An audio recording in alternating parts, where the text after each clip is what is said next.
Hello everyone, this is Deepang Ahari. I am an assistant professor of English literature.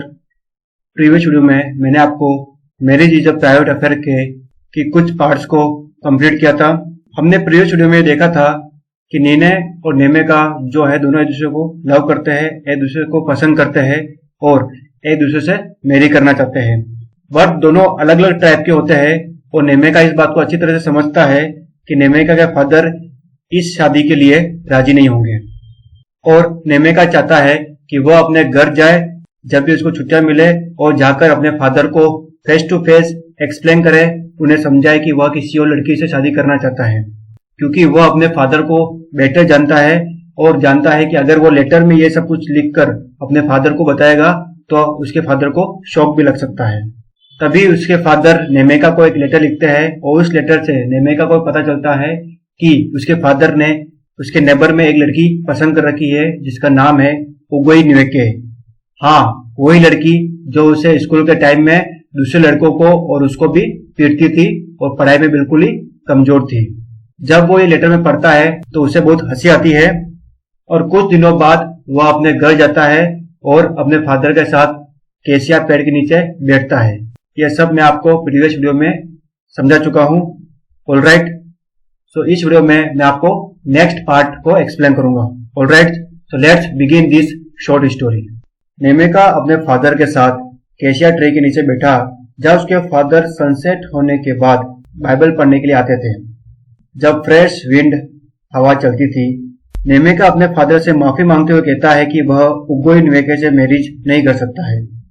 उसके father इसकी वजह पूछते हैं तो नेमेका आगे बोलता है क्योंकि वह उस लड़की से लव नहीं करता है, प्यार नहीं करता है।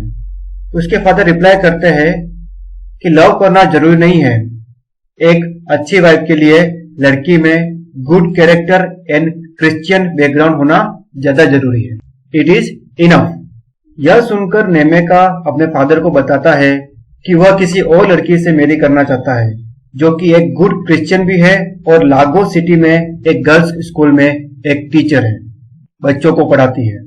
उसके फादर यह सुनकर थोड़े अग्रेसिव होकर बोलते हैं कि किसी भी क्रिश्चियन वुमन को टीचिंग नहीं करानी चाहिए। सेंट पॉल ने एक लेटर में विमन को साइलेंट रहने की एडवाइस दी है।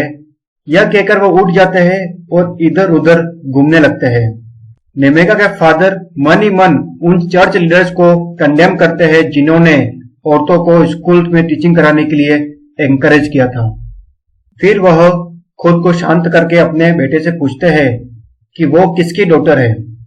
नेमेका आगे बोलता है उसका नाम है नीने अटंग।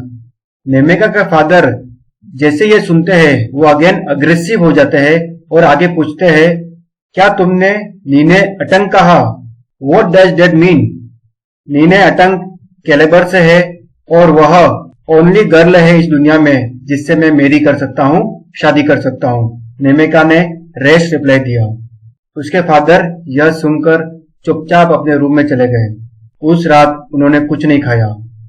नेमेका अपने फादर के साइलेंस से बहुत ज्यादा कंफ्यूज हो गया, बहुत ज्यादा परप्लेक्स्ड हो गया।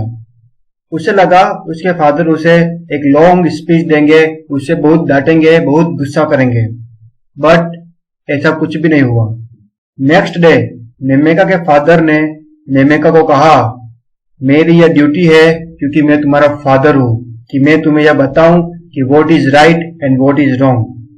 जिसने भी तुम्हारे माइंड में यह आइडिया पुट किया है, इससे अच्छा तो यही होता कि वह तुम्हें मार ही देता, क्योंकि यह एक शैतान का काम है। नेमेका आगे कहता है कि आप ऐसा कह रहे हो, लेकिन आप जब नीने से मिलोगे तो आपका जो ओपिनियन है वो पूरी तरह से चेंज हो जाएगा। बट नेमेका के फादर का हार्श रिप्लाई होता है कि मैं उसे कभी भी नहीं देखूंगा। उस नाइट से उसके फादर ने नेमेका से बात करना बहुत कम कर दिया। दिन रात वो अपने बेटे के लिए प्रेयर्स करता था। नेमेका अपने फादर के ग्रीफ से, दर्द से डीपली अफेक्टेड था, बट वह ऑप्टिमिस्टिक रहा, आशावादी रहा, क्योंकि यह कोई दुनिया में फर्स्ट टाइम नहीं था, इतिहास में फर्स्ट टाइम नहीं था, क्योंकि इससे पहले भी डिफरेंट बोली बोलने वाले डिफरेंट ट्राइब्स वाले कपल्स की शादियां हो चुकी थी।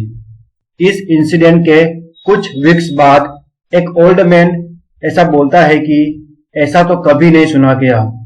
ऐसा उस ओल्ड मैन ने तब कहा जब नेमेका के फादर ने उसके बेटे के बिहेवियर और डिसीजन के बारे में बताया। उस टाइम तक नेमेका लागोस सिटी वापस चला गया था। तब उस ओल्ड मैन की बात सुनकर एक और जेंटलमैन ने कहा कि बाइबल में यह लिखा गया है कि बेटे अपने फादर्स के अगेंस्ट खड़े हो जाएंगे, यही तो अंत की शुरुआत है। माडू बोगवू नाम का एक हाईली प्रैक्टिकल मैन नेमेका के फादर से पूछता है कि क्या आपने किसी नेटिव डॉक्टर से अपने बेटे के बारे में कंसल्ट किया?